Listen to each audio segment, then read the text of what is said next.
అప్పట్లో ఒక ఆయనకు పానం మంచిగా లేకుంటే దావఖానకు పోయిండట. డాక్టర్లు ఆయనను చూసి 2-3 సూదులు ఇచ్చిండట. ఇక పానం మంచిగా అయితే పొమ్మని ఇంటికి పంపించిండట. రోజులు గడుస్తున్నాయి కానీ పానం మంచిగా అయితే లేదు. సూదులు వేసుకున్నాక పానం ఇంకింత సుస్థి చేసిందట. ఇట్లా కాదని మళ్ళోప డాక్టర్ తాడికి పోయిండట. ఈసారి పరీక్షలు చేస్తే చాలా పెద్ద రోగమే వచ్చిందని తేలిందట. ఇప్పుడు మన ఆర్టీసోల కథ సుతం అట్లనే అయిందుల్లా. అదేందో అరుచుకుందాం పండ్రి.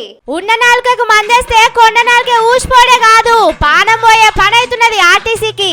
ఫ్రీ బస్ అని పెట్టి లేని కొట్లాటలు ముంగటేసిండ్రు. రోజు ఏడనో కాడ బస్సుల్లో కొట్లాటలు అయితేనే ఉన్నాయి.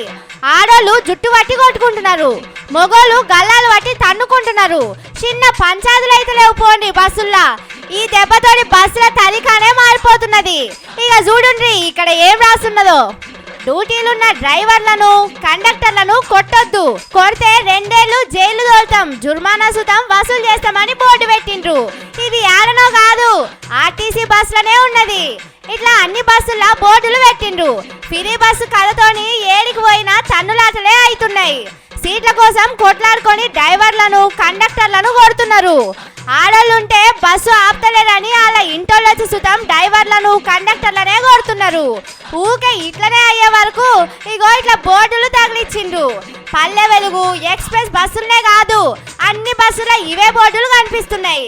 కానీ ఒకప్పుడు బస్సులో ఎసొంటి బోర్డులు కనిపిస్తుండే.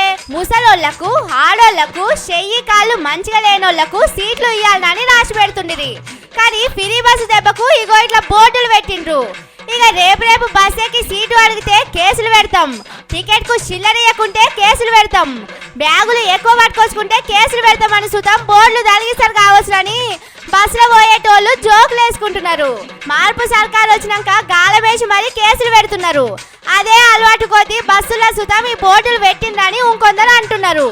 కానీ డ్రైవర్లను కండక్టర్లను కొడితే ఏమొస్తుందిలా? వాళ్ళు జీతానికి పనిచేసేటోళ్ళు. ఫ్రీ టికెట్ పెట్టి మస్తు మంది ఆడోళ్ళు బస్సులో తిరుగుతున్నారని చెప్పుకునే సర్కారోళ్ళను అనాలే కదా. మస్తు మంది బస్సు ఎక్కుతున్నప్పుడు ఎక్కువ బస్సులు పెట్టాలి. పబ్లిక్ తిప్పలు కాకుండా చూడాలనే సోయి వాళ్ళకు ఉండాలి. మీకేమైనా కోపం ఉంటే సర్కారోళ్ళ మీద చూపియాలి, వాళ్ళ దుమ్ము దుల్పాలే గాని బస్సు నడిపేటోళ్ళు టికెట్లు ఇచ్చేటోళ్ళనైతే ఏమనుకుండ్రి.